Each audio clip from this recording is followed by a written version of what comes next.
Thanks very much, and it's a delight to be here. I'd like to just flatly state I am not an expert in fake news. I've been doing real news for a few decades here. I just have some observations. This subject is so large, we could be here for approximately a week. I mean, we essentially have gone from, we'd like to think, truth to truthiness, to the post-truth society in the Oxford English Dictionary, and now it's fake news. But we've had some issues for centuries, as a matter of fact, which I think we lose sight of. One of my all-time favorite quotes is Thomas Jefferson in 1816. If a nation expects to be ignorant and free in a state of civilization, it expects what never was and never will be. If you go back just briefly, I'll just mention three quick things.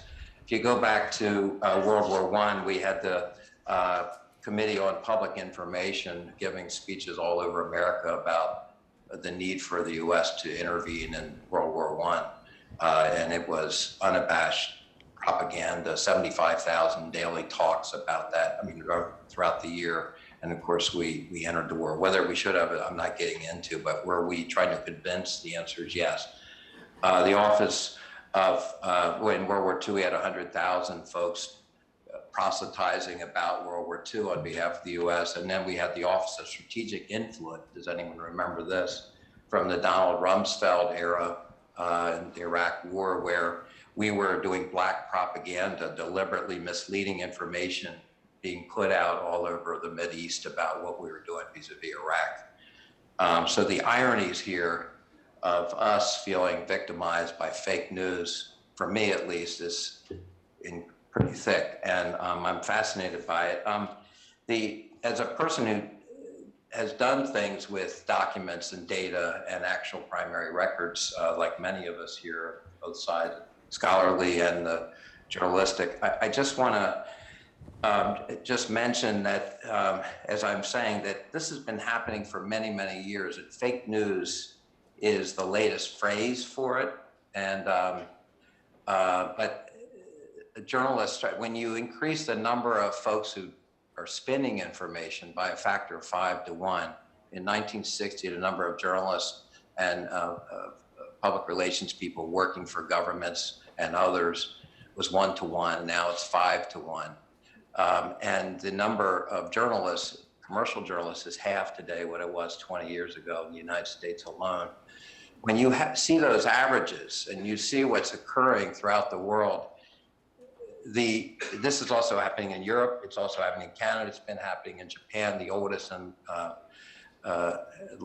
population on Earth, that had the largest newspaper penetration on Earth of traditional media.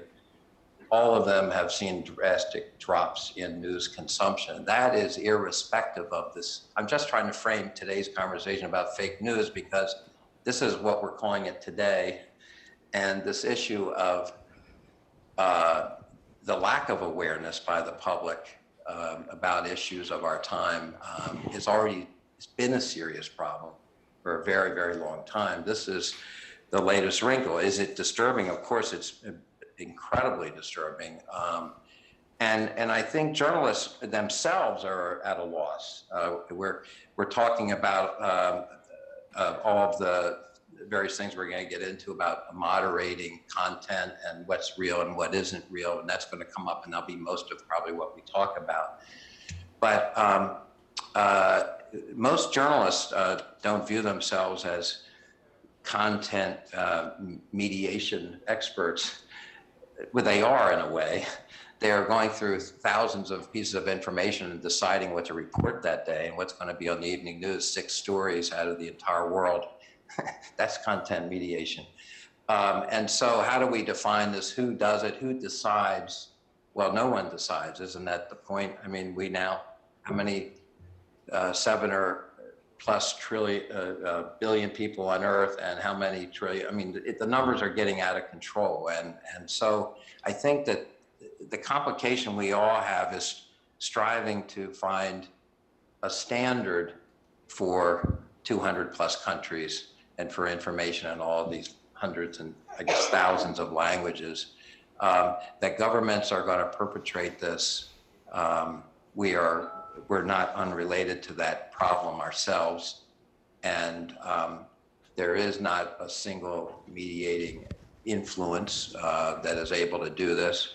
I am fascinated in Europe that a nonprofit known as Corrective in Berlin is now being asked, I think by, is it Facebook Europe, to look for fake news and identify it. I've been in the newsroom of that new nonprofit, but the journalism community, which is not directly aligned perfectly with the Internet Society or the folks who are experts on the web and the technology itself. I think that the journalism, it's a crisis obviously for the journalism community. Most journalists don't really know how to deal with this problem, because it's hard enough to report the news these days, let alone solve this problem. And anyway, I just think that we're at a very, very critical and deeply disturbing crossroads. Journalists don't generally want the government to be the one mediating this. That would play right into what I've just described for the last century, that the government's already been doing, governments, plural. So the nature of this, I know we're all into crowdsourcing and crowdfunding and the wisdom of the crowd and all that, but this is I think it's much more complex than that, obviously, about how, I know Wikipedia has improved with its content over the years with the 75,000 people that regularly contribute to that site from the early days. But I'm going to be very, very curious to hear what the solutions are to try to mitigate against fake news, the latest thing we are calling it. So I really appreciate this conversation, but I also am realistic, I guess you'd say. I'd like to say I'm optimistic. I'm mostly realistic. I mean, the fact that we now have an algorithm accountability field or subfield, whatever we call it, is obviously a wonderful thing. And I think all of this is happening so fast that we're all in essentially reactive mode here. And I guess you're hearing that from an actual journalist. So I will stop there because we have much to talk about. Thank you. Thank you, Chuck. Gilad, are you ready to go on your side? Yes, can you hear me? All right, take it away. So I'm Gilad. I'm incredibly excited to be here. Thank you for having me. I'm used to talking to different crowds, so this is refreshing, and I'm sure will be an incredibly interesting conversation. So I lead the data science team at BuzzFeed, and I want to talk to you about some of the work that I've been doing for the past few years, looking at algorithmic systems and the media ecosystem and where they intersect. So over the past 10 or so years, I've been doing a lot of work on social streams and social data, and this really culminates from that. And I'll start with a story and an analysis that I posted a few years ago. And this was looking at the last war that happened in Israel, in Gaza, actually. And as a data scientist and as someone who's from Israel, I was really interested to understand why I was sensing this incredible polarization online. So I was trying to have conversations with friends, with family, with colleagues, and observing that it felt almost impossible to talk about the events. Like everything you try to say just felt incredibly polarizing. And this is 2014, right? So 3 years ago. So digging through the data and starting to look at the footprint of how people are connected, especially amongst those users on social networks who were responding to events, such as the UN school shooting, right? There was this one specific case where the IDF targeted a UN school, right? And if you look at all the respondents on Twitter, on Facebook, on Instagram, and you started to map out how they're all connected to each other within these networks, you started to see structures such as these emerge, where what this graph represents is the users and the communities and the way in which they're connected to each other. So each node in this graph is a Twitter handle, in this specific case, and every edge, every line between users represents a follow, right? And a follow in these network spaces effectively is a proxy for the likelihood of information to spread. If I follow someone on Twitter, I'm likely to see their content because it appears in my feed, right? Facebook, if I'm connected to someone, I'm likely to see their content in my feed. And so when we ran some analyses on these graphs and tried to identify these cohorts, these regions where users were much more connected to each other than the rest of the graph, these dense regions emerged, which you can see in the slide, effectively these clusters of users that had many more connections to each other. And as I started to look through the data and the kinds of information that was surfacing, it was very clear that it was two almost completely different stories or realities that were emerging from every sort of side of the graph. Like on the one hand, in this specific case, the response to the IDF bombing a UN school during the war, if you look at the left side, this is the sort of quote-unquote pro-Israeli frame.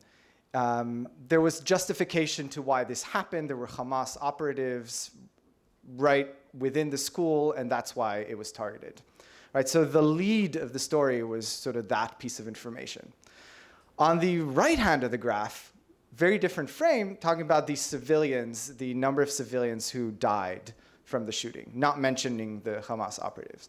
Now, neither of these pieces of content are fake, right? They just specifically choose to leave certain points of information out of the story when sharing it in order to drive home a very specific narrative. Right, so this type of event, and this is just one example out of thousands that kept popping up and up. Similar architecture of connections, so quite polarized network space, and very different frames.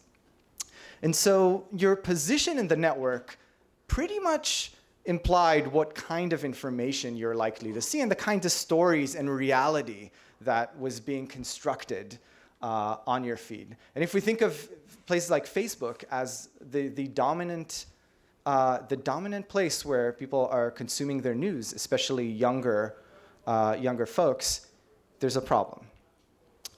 Now, one thing when we start to look at the network and the interconnections, we can start to understand some really interesting properties. Like who is a central node within every cluster, which means who is important in that context, right? So who is heavily followed within the Palestinian side of the frame versus the Israeli side of the frame.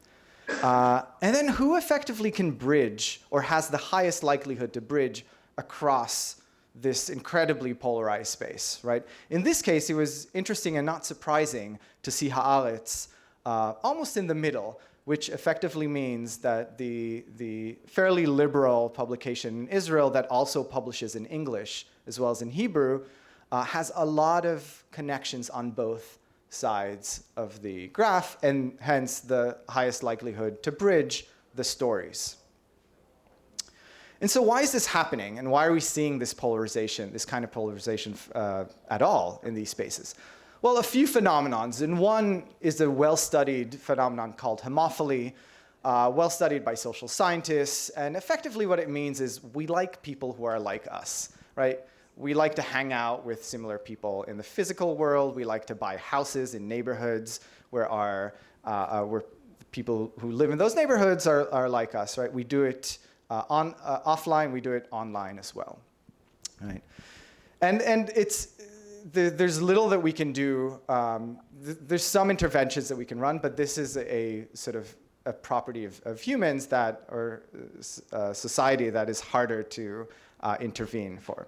The other are all these algorithmic ranking systems that live everywhere, especially on social network spaces. So we've all seen all these ranking systems like most popular content, things that you should read, who to follow, right? They appear everywhere.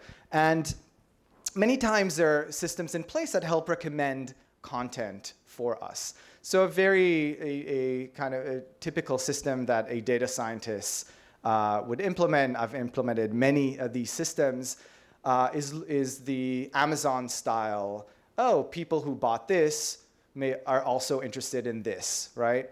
Based on aggregate user data, based on behavioral data that we've seen in the past, what else would we recommend for you, given the little bit that we know about you? So in this case, this is a typical Facebook suggestion. Oh, if I follow The Blaze, I follow George W. Bush, well, I should clearly also follow Fox News, right?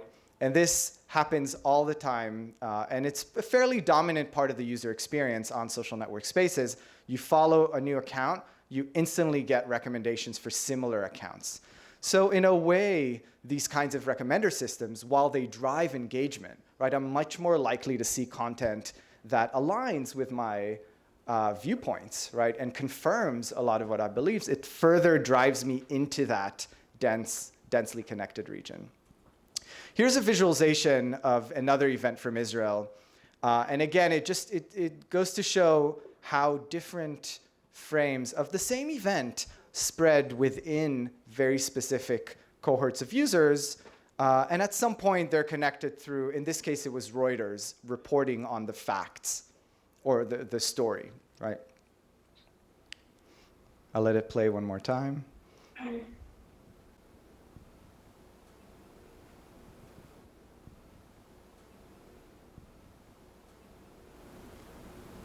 And in both of these cases, there's very specific information was left out. Right, this is the story of a 13-year-old Palestinian who stabbed a 13-year-old Jewish Israeli in Jerusalem a few years ago. And in each case, a very specific and important piece of information was left out, creating content that was much more shareable and spread much quicker, especially within these bubbles. But once the correction came out and once the actual verified piece of information came out, it barely spread or didn't spread as far. So here's another example, this local example, looking at one of the many shootings that have happened in the States over the last few years, and effectively showing that the responses to shootings, again, fallen in these similar patterns to what I showed from the Israeli-Palestinian examples. Again, we see this incredibly polarized space, and the types of responses, as you can see on both sides, are so different, and the kind of content that spreads. So think of this happening continuously throughout the day and over a certain period of time. And effectively, what we're doing is we're enabling these systems to help personalize these propaganda, right? And personalize, we have our own kind of personalized propaganda spaces that form on these networks. So I would say, even though propaganda has been around for a while, right? We've had fake news for many, many years. It's not a new problem. The fact that now we have these algorithmic systems governing these spaces and effectively personalizing the level and the kinds of stories and propaganda that we're getting and type of manipulation, this makes it very, very different. So fast forward to more recent work. The last few months, I've spent a lot of time looking at online organization around Hillary Clinton and around Donald Trump.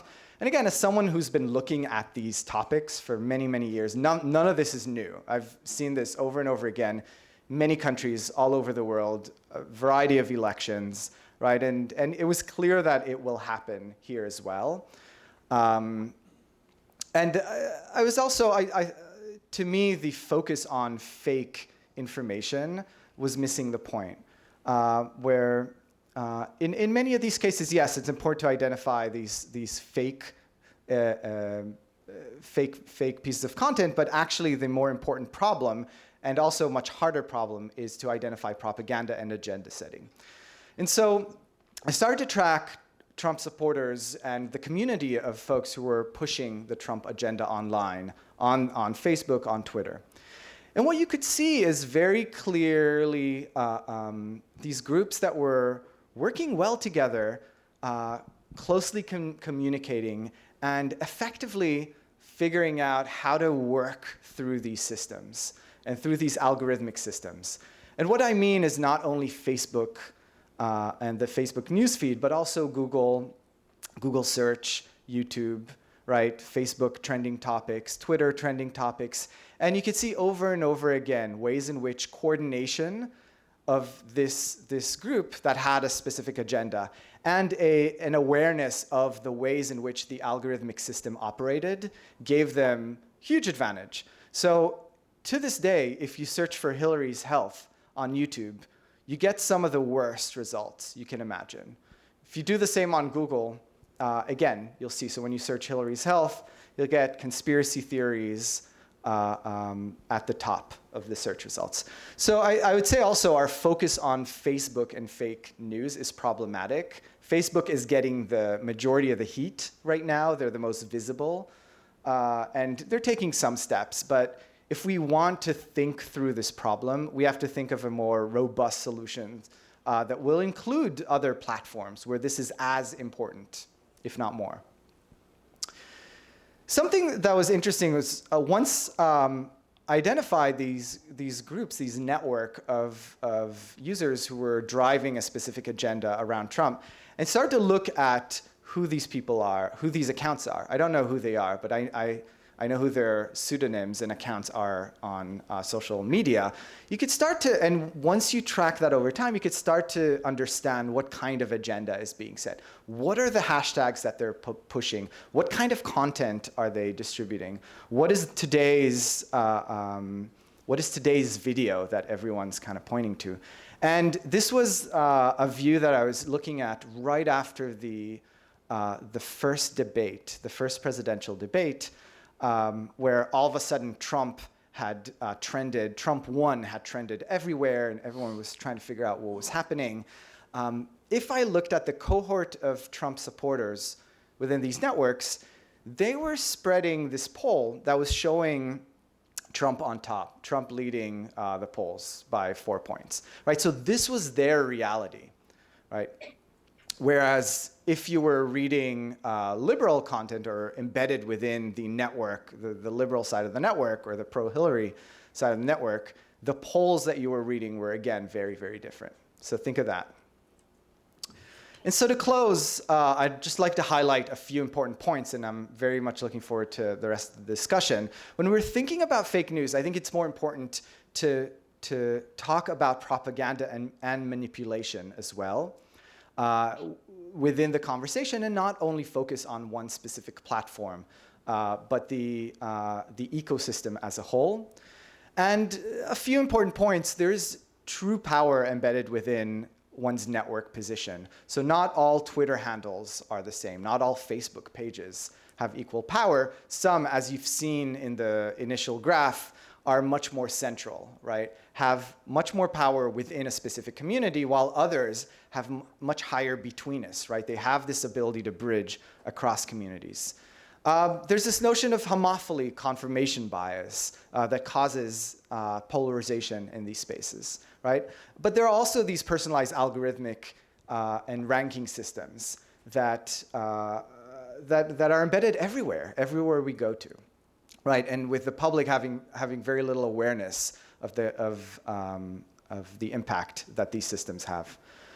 And then finally, thinking through algorithmic manipulation and what how we define it, how we think through this, how different is it from just good SEO, right? We all agree that for Google, if we want our website to come on top in Google, well, take some steps to increase your search engine optimization. And that's something that's okay. That's not manipulation, even though we're gaming the system effectively by taking a certain number of steps. Well, what if all these communities of interest are trying to push a very specific agenda with some understanding of how these algorithmic systems work, taking a few steps to manipulate them and gain attention that way? So I'll leave you with that, and I'll pass the mic over to the next speaker. That would be me. Thank you, Gilad. That was fantastic. Really interesting stuff. So now we get into the fun part, although those were fun parts too, but the part where we actually get to have people in dialogue with each other, including you guys in the audience here and in New York.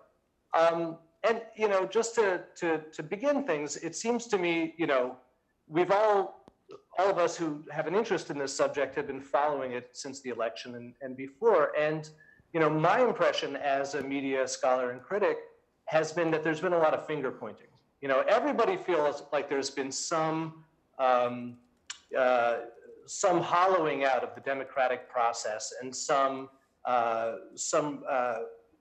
undermining of the traditional role that the media have played as the kind of gatekeeper of the shared narrative and shared truths, without which democratic society can't exist.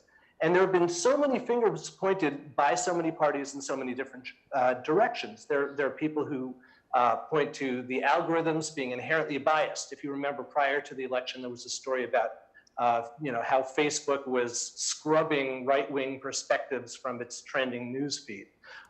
There are people who want to hold the platforms accountable at the level of libel. Currently, there's a libel case in Germany, a young Syrian refugee who was falsely identified in 2 different so-called fake news stories as a terrorist when he was taking a selfie with Angela Merkel, is actually pursuing legal action against Facebook for defaming him.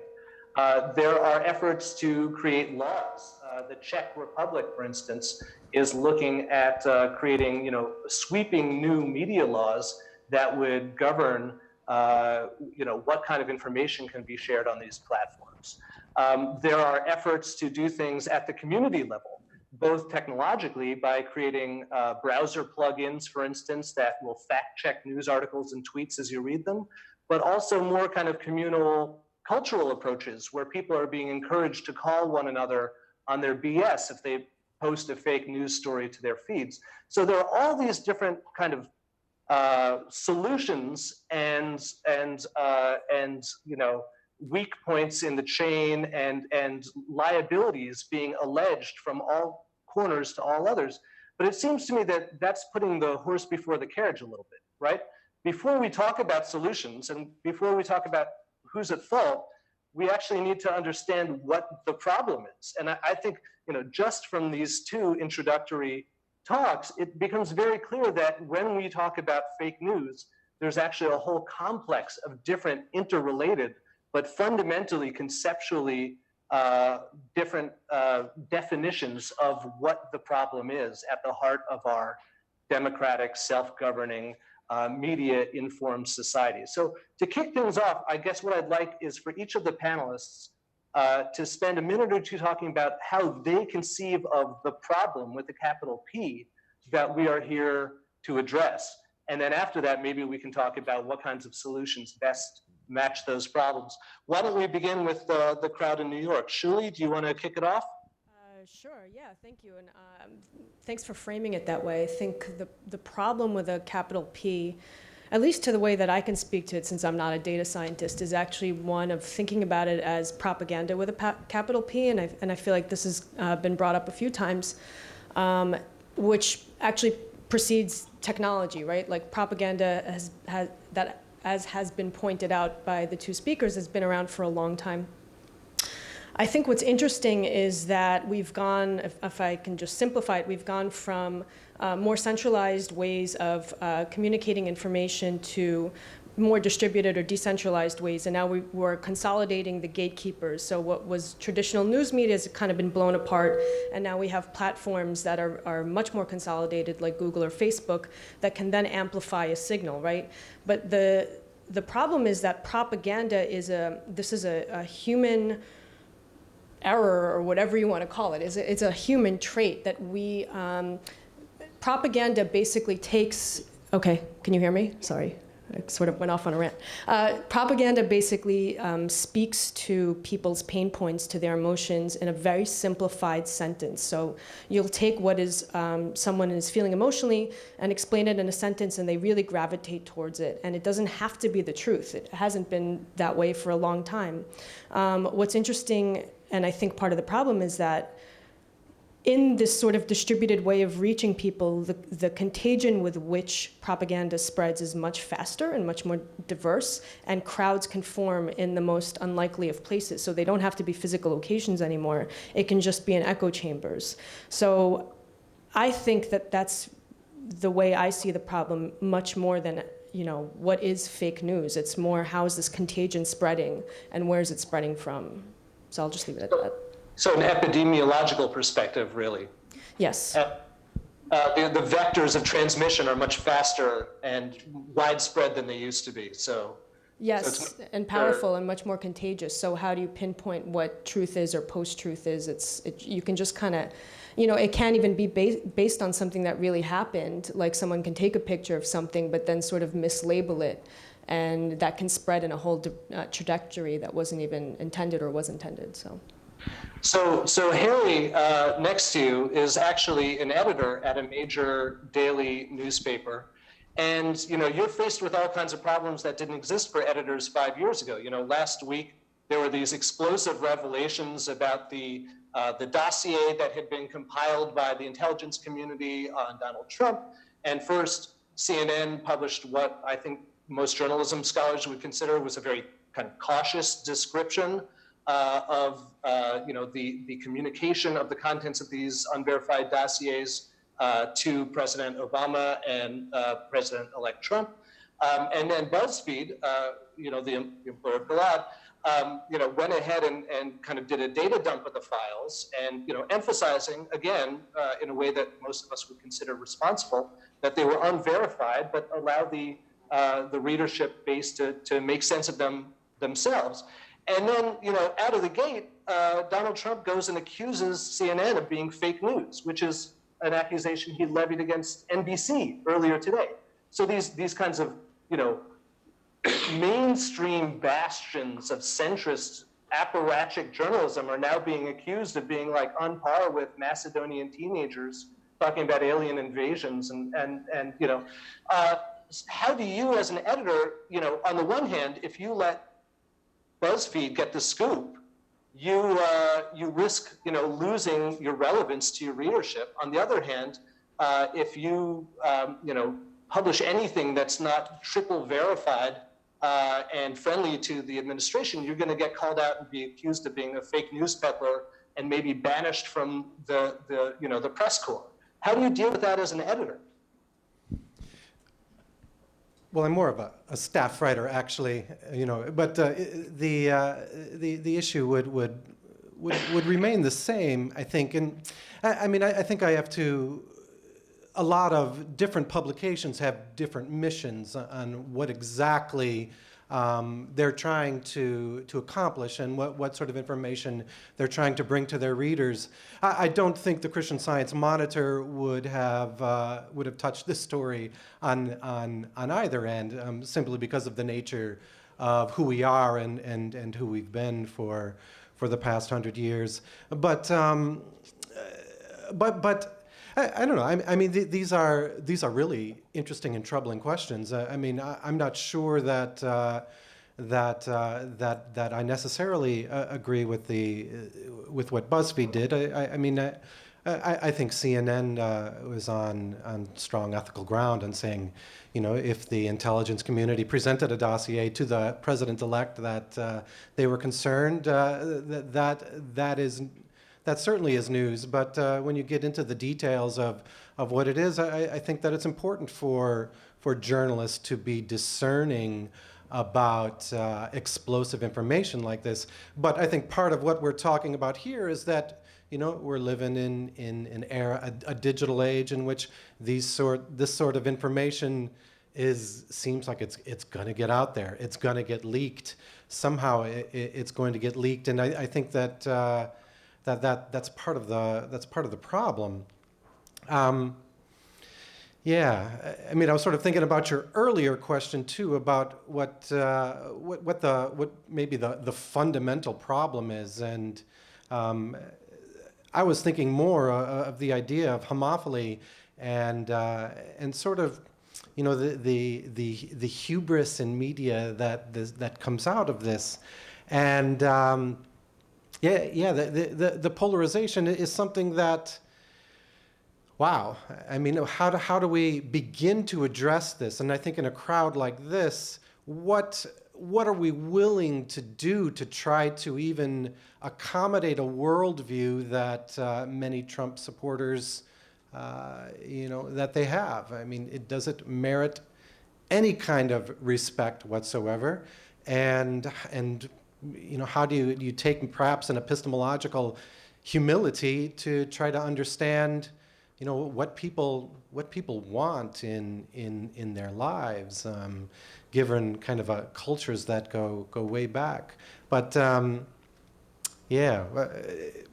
not sure that I necessarily answered the question there. But well, to follow up on it a little bit, I know that you've done a fair amount of work on the American evangelical community, and I know from previous discussions that you've witnessed the echo chamber effect from both sides of the Great Divide. Do you want to talk a little bit about how you how you've lived bifocally and how you understand the echo chamber effect from seeing it from both sides?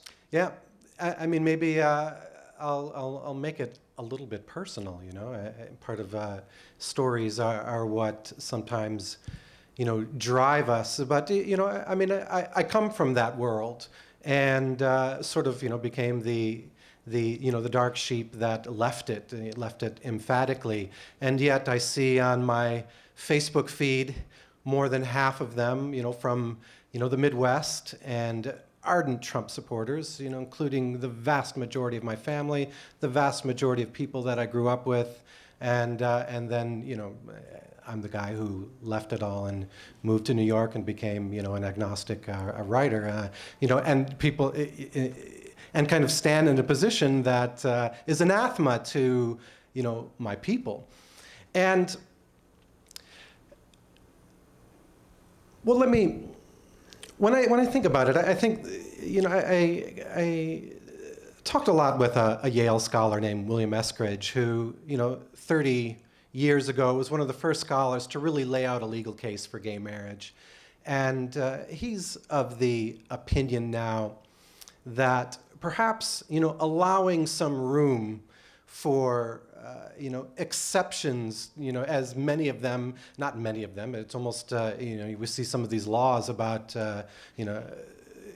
really troubling laws, these bathroom bills in Texas and North Carolina, and the ongoing and I think spiraling antipathy towards the left, which is only getting stronger. Bill Eskridge kind of thought that maybe there's some room for accommodation, perhaps even akin to, in civil rights laws, there's the so-called Mrs. Murphy exceptions. If someone has an apartment with, I think it's fewer than 3 apartments, and you live there, you can kind of choose who you want, and perhaps indulge your prejudices, and this is in current civil rights law. Thinking of ways that may be really difficult ways to try to understand and to, back in 2008, both Hillary Clinton and Barack Obama were not for gay marriage, but we're kind of on the fence and thought that civil unions could be the solution to the problem, and that's now the problem is completely different. So I think especially I think on the left and in power centers there needs to be perhaps a battle of this sort of homophily, which the flip side of it is I think kind of this moral competition to see who can who's more morally outrageous, and that seems to be a lot of what I see on Twitter and Facebook is just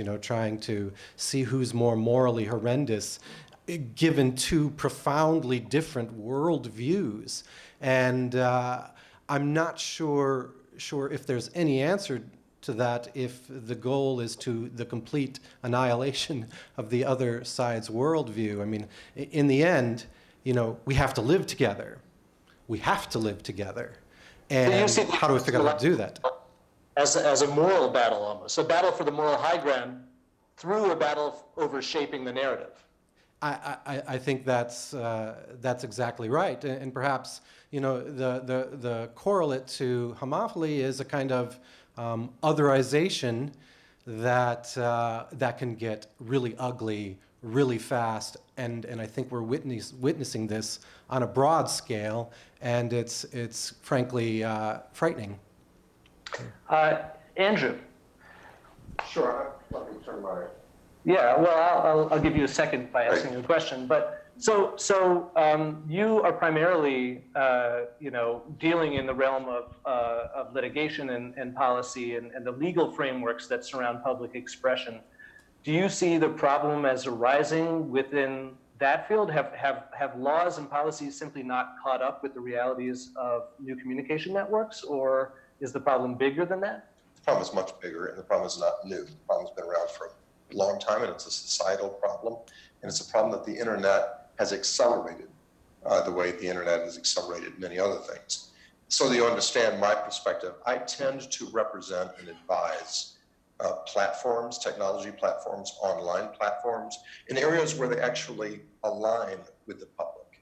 And I tend to defend them against companies or governments that attack platforms as a choke point for public activity. It's much easier to go after the platform than it is to go after millions of individuals. So it's sort of an efficient enforcement mechanism that people use or governments use. And I tend to try to resist turning platforms into enforcement agencies or to deputize platforms to have certain responsibilities that the government wants to impose on individuals. So that's my background. I'd like to talk about what I think the different things are that we are calling fake news, because I think they may have very, very different solutions. And I'm going to go through, I've got a list of 7 different types of things that have been called news. First is research and reporting with an effort, or at least a pretense, of being objective. That might be the major newspapers. Then you might have research and reporting in service of a cause. That might be National Review, New Republic, Nation. Then you have what I call pretend journalism. And these are extractors. You go to a site that tells you about news, but all they're doing is taking 3 paragraphs out of some other source and selecting the 3 paragraphs they want to give you. And they might link to the other source. They claim to be a news source, but they aren't. They are just an extractor. And I don't consider these people to be real journalists. I consider them to be sort of the Reader's Digest condensed books version of the news, and I don't consider people who do condensed books to be novelists or authors. I think Daily, on the left, I'll say Daily Kos and Palmer Report. I'd rather have a link and go to the original than to read them, where they're just selecting bits and then trying to get me angry or motivated based on the bits they've selected. And then we sort of move out of that sort of classic type of journalism. And by the way, this is recently when the Washington Post announced that it was funding 60 new journalists. I said, that sort of scares me, because I don't know what they mean by journalists. If it's 60 reporters and editors, I'm happy. But if it's 60 repeaters, then I'm not happy. I don't know what they are. Okay, I want to give the Washington Post the benefit of the doubt. Then we say, then there are lies, just plain old lies, the sorts politicians have said for many years, in which I think Trump was a strong, heavy user of them. Not the only one, but these are classic political lies that organizations like PolitiFact and others will test and give how many Pinocchio noses or pants on fire awards. Then we have propaganda. That's the systematic pattern of lying for political purposes, not just the one-off lies and not a series of disjointed lies to get you through the campaign, but I mean a long, concerted, strategic effort to influence politics. I call that propaganda. Then we have make-believe news, and that's Macedonian sites, okay, that aren't news at all. People are just writing stuff out of whole cloth and passing it off as legitimate news sources. And then the final category I've identified, and I've tried to go from best to worst, is what I call counterfeit sites. Sites that make you think that you are at ABC News, but you are not at ABC News. You're at abcnews.news.com or something like that, some other domain where people are actually defrauded as to who they think the source is. So the thing is, we talk about solutions for these things, but they're very different ways of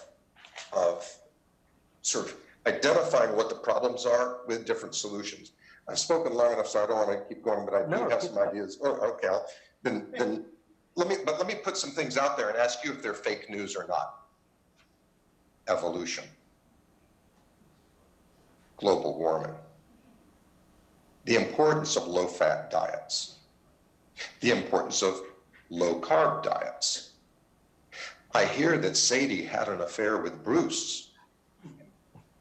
So these are things that have been around, and they have been the subject of mainstream debate and discussion where people are either crediting or not crediting the sources of the information. And what are the tools of dealing with these types of debates and these types of problems? Because they're not materially different, in my view, from Hillary's health. They may be more intractable. How do you prove global warming to somebody's satisfaction or not? How do you prove evolution to somebody whose dogma forbids accepting it? These are tough challenges.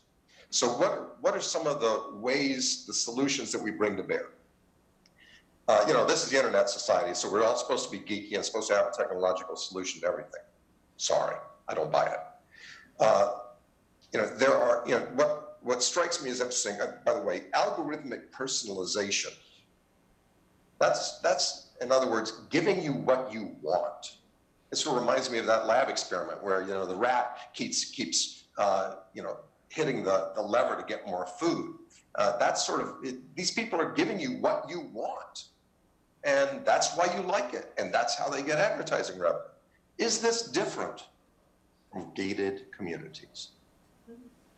Is this different? I grew up in suburban Atlanta, and all of a sudden, a bunch of Christian schools opened up when the public schools were integrated.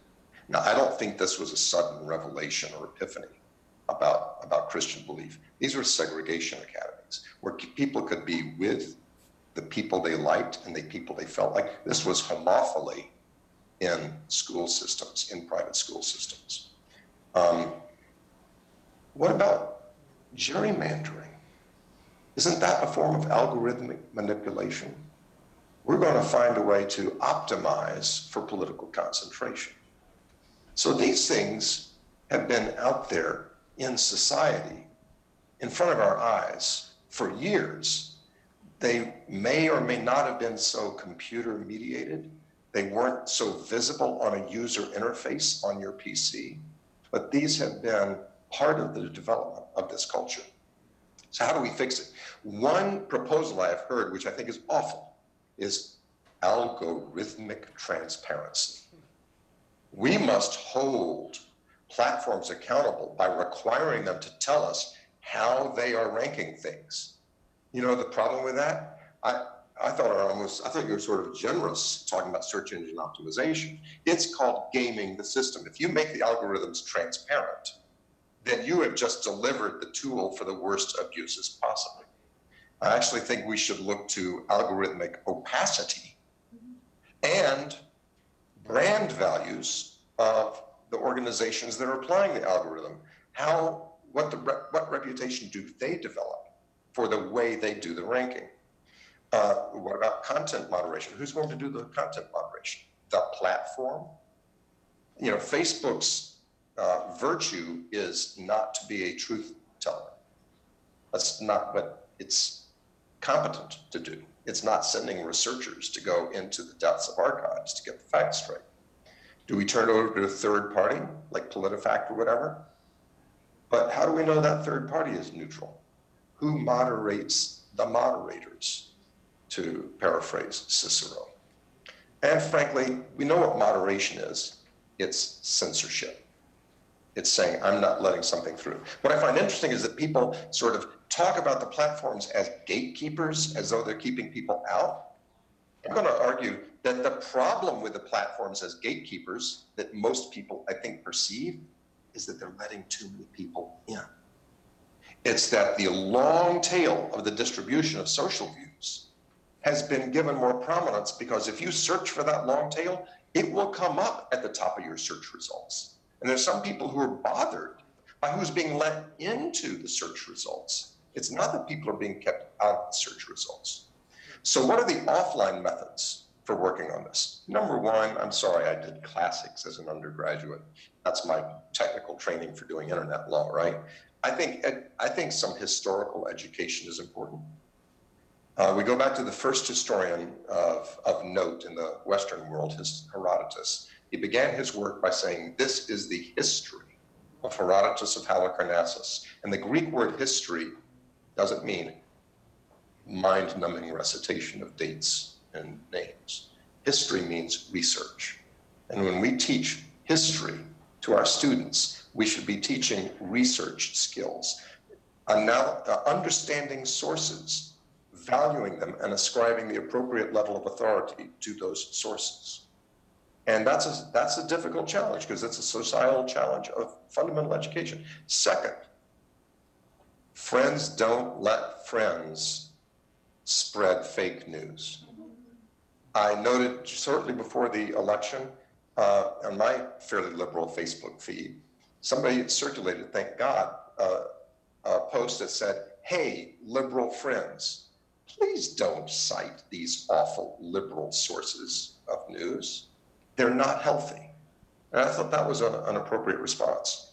And the last thing is a tough one in this environment, particularly this week, is we have to understand that homophily is destructive. Homophily separates us, and we have to design our own social patterns around that. And I will recommend to everybody who's interested in these issues a book that seems pretty irrelevant, but it's really, really important. It's called The Battle for Home, H-O-M-E, by Marwa al-Sabuni, a Syrian architect of the city of Homs, who describes the Syrian civil war and how it came about through the lens of architecture and urban architecture. And she makes the point that in the old cities of Damascus, Aleppo, and Homs, all religions and national ethnic backgrounds were together, and they helped each other out commercially and socially. And then when, maybe with global warming, more people moved to these cities, they got put in sectarianly segregated suburban communities. That means when you launch a mortar now into a separatist sectarian neighborhood, you're pretty sure it's not your people. If you do that in the central city where everybody's together, it doesn't work so well. Fascinating book. I think it's more relevant to our society than any of us should wish to think. Thank you. Very provocative comments, and you've certainly jumped the gun on some of the questions I was going to ask, but that's a good thing. That means that the questions were the appropriate ones. But before we get into the fracas full-scale battle royale, I would like to give Jessa, who has been uncharacteristically quiet, although characteristically patient, a chance to get in on this. So you've studied social networks more from the kind of ground up perspective, looking at the organic communities, and you have a forthcoming book called Alt People, I think, that looks at how some of these communities have been catalyzed by online platforms. Is your perception of the problem different than what you've heard so far? Yes and no. Thanks for the plug, by the way. So I think one thing, there's a lot of things we need to hold in our hands at the same time when we think about this problem, right? So as people have said, it's not just about the platforms, it's also about a larger social context. So on the one hand, I do believe that you can point to issues of if you want to look at participatory culture, which Aram has studied, if you want to look at sort of the decentralization of our sense of entertainment being from a defined set of institutions, like the TV channels, and there were just a few, and then even when you had cable news or the radio or these sort of content providers, that is sort of fragmented, and now we have a lot more control. You and I, we can post videos on YouTube, they can get a reasonable circulation, and we can sort of feel like we're getting content out in the world. So within that sense of fragmentation, a couple things happen, I think, in the context of fake news. So one is the sense of you can't promise a generation of internet-loving people a sense of control and agency over content, and then not expect this sort of breakdown in trust. You can't sort of lament the veracity of the news while at the same time wanting people to have their own sense of autonomy or agency in YouTube, right? But one thing I think is interesting is that we used to sort of say, from an activist perspective or for studying countercultural communities, there was a whole bunch of social media scholarship around indie media, which was sort of this idea that journalists were going to be embedded in countercultural communities, produce their own news, get their stories out there. We wouldn't need mainstream newspapers, the battle in Seattle, that was being documented by people on the ground, and we didn't need CNN. Occupy was being documented by people on the ground, and we didn't need CBS News there. Certainly didn't need Fox News there, right? So there was a lot of excitement about that, but then what you're seeing now is it isn't actually about the content production, it's about interpreting that content and circulating that content. So I think that that's a shift that people like me probably should have anticipated, and then we really didn't. And then in the meantime, we also have this, I would say, a generational shift where, on the one hand, for those of us who either are or get mistaken to be millennials, there's a sense that we're digital natives, right? That we know how the internet works. You grew up with it. Everything is totally clear and transparent to you. But if you teach millennials, you know that that's not necessarily the case. That many millennials they are comfortable with the internet. They love the internet. They know how a lot of it works, but they can't embed a video into a blog. They can't necessarily tell you what an API means, let alone how to use it. So there's, I think, a generational failure on both sides to sort of say, hey, these young people, they know how the internet should work, so they should be able to interpret the news. When a generation of parents, of teachers, of librarians has maybe not actually given them the skills that we assume that they might have. And as someone on the cusp of those two things, I'm sympathetic towards both claims. A couple things I want to throw out. One thing I've been thinking about a lot is I believe we were promised a democratic web, and what we got was a populist one. And and to be clear, there's some things that are appealing about populism. So I've been reading a lot about populism lately. And it turns out that populism, it involves a very charismatic leader. Just imagine a checklist right now, because I'm about to go through all of them, right? A very charismatic leader, a context of social fragmentation, a sense of xenophobia, or a very clear sense of another, a threat that is much more clearly articulated, a them that is clearly articulated and scary, where the us is very vague, right? So I think all of those things match up really well right now with our current political sphere. And what that leaves us with is a web that doesn't look a lot like the one we were promised, right? We were promised a web that was sort of tolerant, where differences were going to collapse and we were going to reach out to each other, different viewpoints. And instead what we get is a lot of silos, and it's not self-determined, it's not DIY, it's algorithmically determined. I think another set of things that you see is we were promised a web that was going to connect us to different people, but instead it was going to be something that's a lot of silos. Geography wasn't supposed to matter anymore. Everybody with an internet connection, it was all going to be the same. It was going to be fine. But now instead what we have is geography matters a lot. So where you are, if you're in the United States, if you're in a particular part of the United States, then you're being heard in a way you weren't being heard before, and that sense of geography matters. So in terms of how we get out of that, I'm going to respectfully disagree, actually. I think algorithmic transparency is important. I don't think it's enough, I actually think it is, what worries me about this notion of opacity is the sense that don't pay no attention to the man behind the curtain, And it's like, but I do want to pay attention to the man behind the curtain. Like, I do want to know who's pulling the strings. And I understand the worry that it'll be manipulated, but I think there's a value in it being not only transparent, but what I would say is legible. So I want a way to speak back to that. So it's not just enough to click on it and say, why am I getting this ad?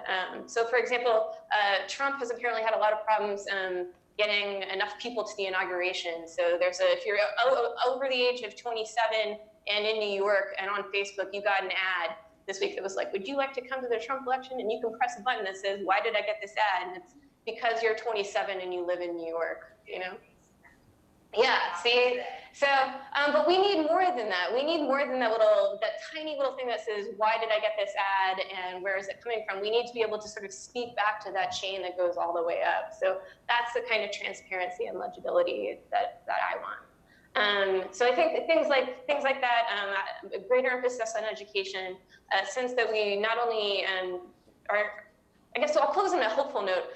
I agree that we are siloed. I agree that homophily is a problem, but there are some kinds of homophily that we've actually done a really good job of addressing in this country, right? Like, I read a very powerful statistic that said, like, 2 generations ago, people didn't care about their children marrying someone from a different political party. What they cared about was someone their kid marrying someone from a different race, you know. And now those numbers have switched. So it's like, okay, so it's like there are some kinds of, you know, we're cool with our kids being queer, but not cool with them, you know, marrying a Republican, right? So there are some very powerful kinds of tolerance and diversity that we have. And I refuse to get discouraged about that. But I'm also passionate about trying to think of other kinds of homophily that we can break down.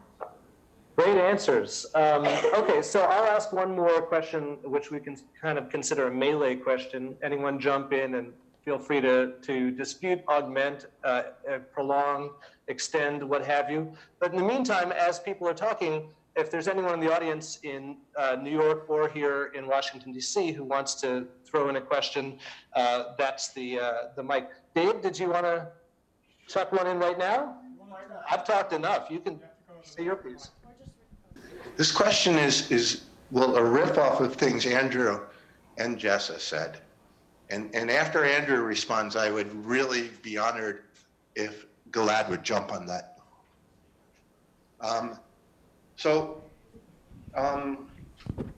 Talked about how homophily is detrimental to society, right?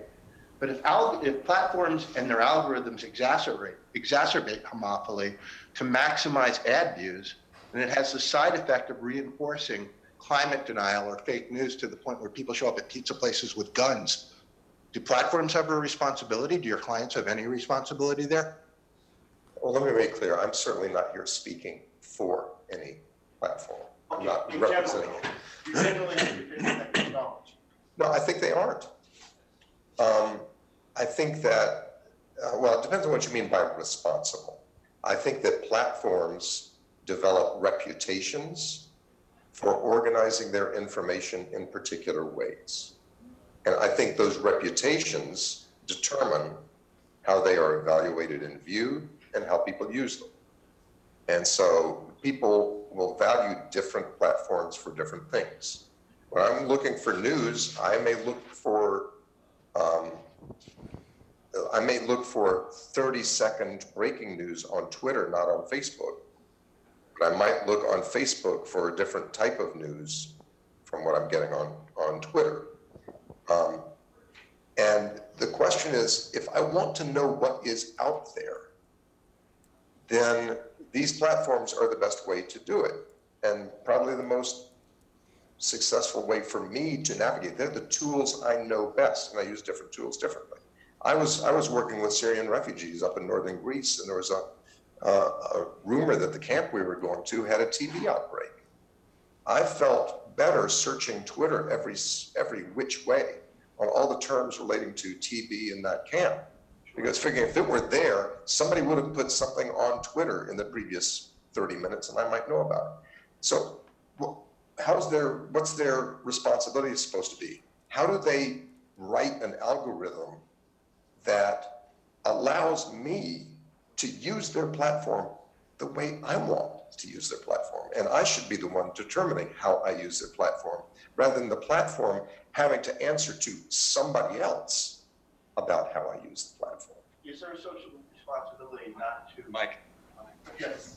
Is there a social, and I'd love somebody else to jump into, is there social responsibility to not produce algorithms that not only exacerbate, and Twitter is a good example where you can find anything, but it wouldn't naturally show up in your newsfeed.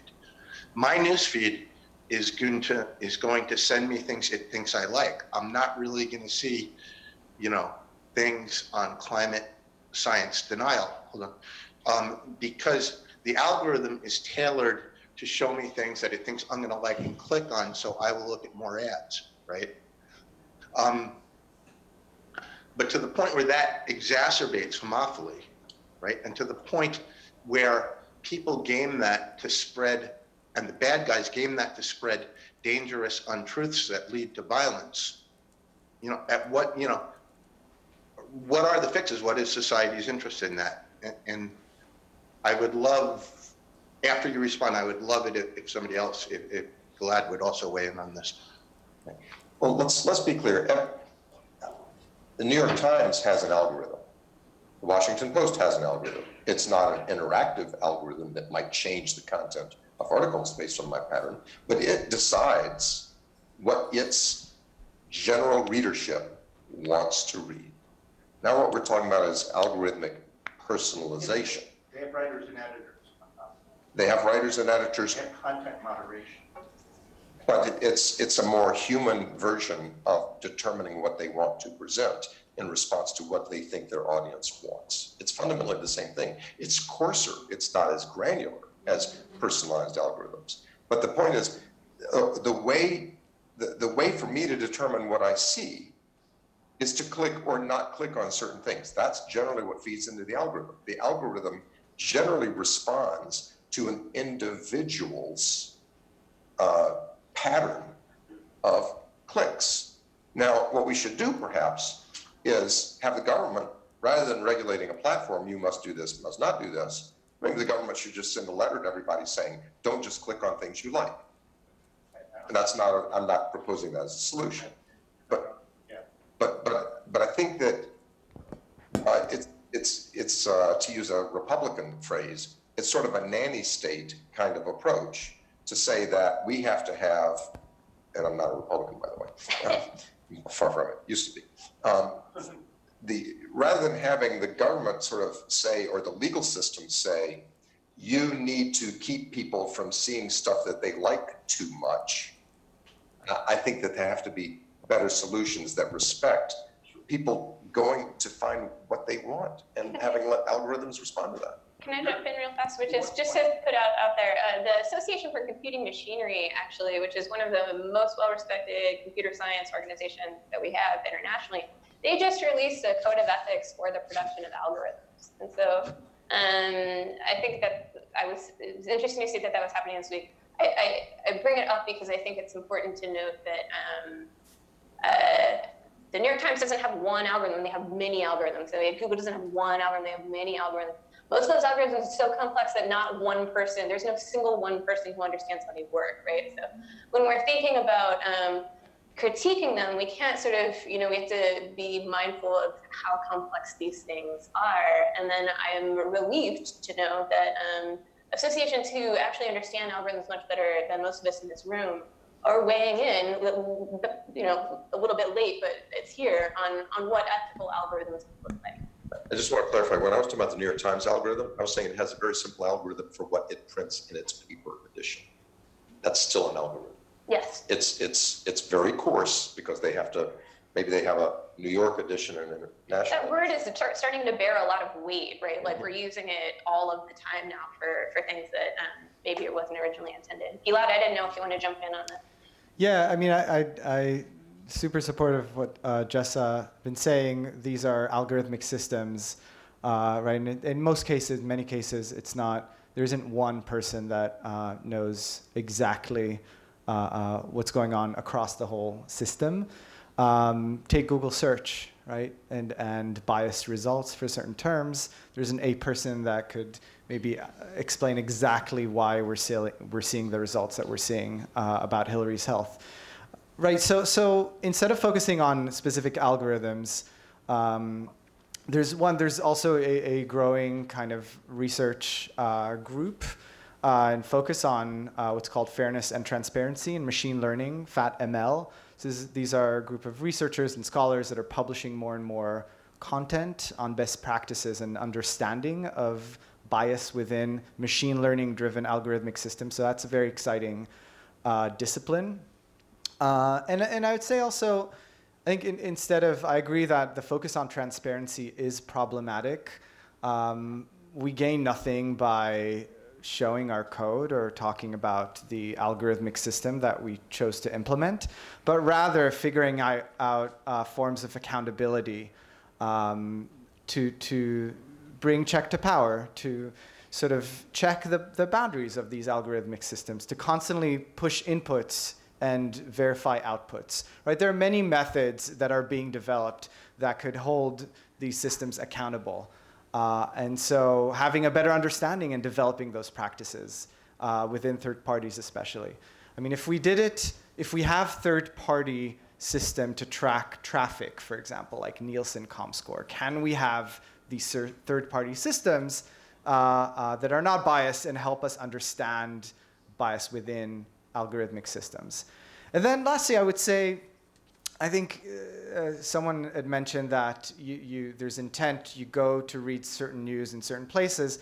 Well, the issue with these social network spaces is that a lot of the news consumption is passive.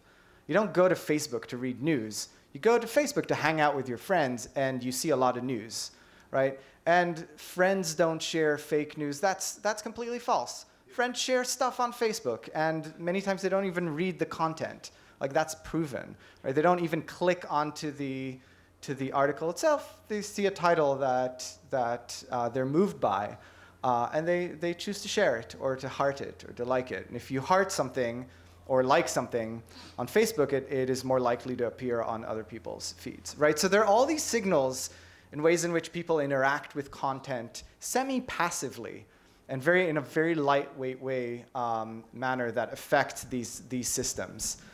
And I'd close by saying, well, like, this is a discussion. Someone posed a question. It felt to me like a local optimum versus a more global optimum, right? If we're thinking about giving users what they want, you're right. These systems are helping give us the content that we want to consume, that we are clicking on. But what are we optimizing for as platforms? And what should we be optimizing as platforms? For the near-term success of our growth of our ad dollars, which would be sort of this local optimum, or a more sort of longer-term view of an informed public, right? Or a more engaged user base, right? And I don't know what the answer to that is, and I don't know how you justify that if you're Facebook or if you're Google or if you're Twitter and you're a public company that's trying to hit its numbers, right? How do you justify not taking the monetary, like the optimal solution monetarily, right? While focusing on the health of your user base. Even though I would argue that choice is one of the most important choices because it also helps build trust, which has completely eroded as we've all witnessed. It's a great point that you make, and maybe that is one of the distinguishing characteristics that differentiates the old media system with the one that we're seeing emerge, is that there was a kind of détente between the needs of a democratic, informed society and the profit motives of media organizations in the age of mass media, and we haven't developed that kind of a détente now. So those two motives are working at cross purposes in a way that they haven't for a while. We've got another question at the mic. I'm Mike Nelson. I'm also a member of the DC chapter of ISOC, and you can find me on Twitter at Mike Nelson. This has been a great discussion. We've covered a lot of territory, talking about technology solutions, what business can do, what users can do, and a lot of good discussion on policy, particularly like the discussion about algorithmic algorithmic transparency and the question of liability. But one of the policy levers that we haven't talked about is copyright. And in Europe right now, there's a lot of politicians standing up and talking about fake news. And some of them are saying the magic bullet is more types of copyright and more aggressive enforcement of copyright. In particular, there's a new form of copyright that would limit aggregation so that Twitter and Google couldn't show snippets of a news story without permission and without paying royalties. So their theory is that this would help the mainstream media, the good guys, and it would prevent some of those bad guys that Andrew listed, like the aggregators who were scooping up misleading quotes from various places. And it would certainly do something to stop the bogus sites, the counterfeit sites that are trying to impersonate somebody else. I don't know if our journalists up in New York have an opinion on this. I think Andrew probably has an opinion on this, but it is a meme that's out there. There are thick reports being written, both pro and con, on how copyright can solve this problem. Harry, did you want to take that one, or Andy? I'll certainly take the bait.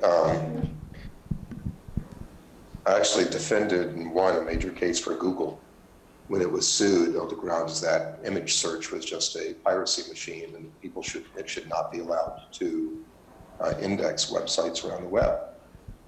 The argument was copyright holders should have the right to order Google, should get a court to order Google to suppress results that lead to infringing sources. And the defense, of course, was, well, if it's on the web, you get to find out that it's on the web because Google tells you what's on the web. It's not Google's fault to do that. Unfortunately, we won that on fair use, but there was an effort essentially to hamstring Google search on copyright grounds. I also note that copyright and suppression of free speech and child pornography all get thrown together in an unholy sort of stew. Vladimir Putin shut down a large number of dissident groups in Russia because ostensibly they were infringing upon Microsoft's copyrights. Microsoft realized what was happening and announced that it was granting a free license to its copyrights for dissident groups in Russia. So we saw copyright because copyright is a form of censorship. Now, properly used, it's an appropriate limitation on free speech, but it's a form of censorship and it can be abused. And the argument goes that well, I won't go there. A law that can be used immediately, but it requires some money to bring lawsuits, is you can use trademark law. The genuine news sites can instantly use trademark law to sue fake news sites, and can get their domains depending on where the domains are located. But a lot of times these fake news sites are offshore and it's hard to go after. But I think that copyright law, which is supposed to be an engine under Article 1, Section 8, Clause 8 of the United States Constitution, is for the purpose of promoting the progress of science and the useful arts. Having copyright law get distorted to limit what could be free speech, even if distasteful, I think is a problem. And I would add to that very briefly that unfortunately, Europe doesn't have the same kind of constraints on the scope of copyright that American law does. They don't have the U.S. Constitution, obviously, and because of that, there's been a lot more what engineers would call feature creep in European copyright than we've seen in the U.S., where it's seen as this kind of Swiss Army knife or EU Army knife that can solve any social ill just by ratcheting it up, never ratcheting it down, only ratcheting it up. And it's not just copyright. It reminds me of a scheme that Microsoft had about 15 years ago. They were going to solve the spam problem by setting up a validated email exchange. So only people who are willing to pay 5 microcents to send an email could actually get their email through across the networks. And that would kind of screen out all of the bad actors who couldn't afford to spam 1 million people at a time in order to make, $100. But the problem with those kind of services, of course, is that consumers don't want them because a lot of dolphins get caught in the tuna nets and a lot of information they want gets screened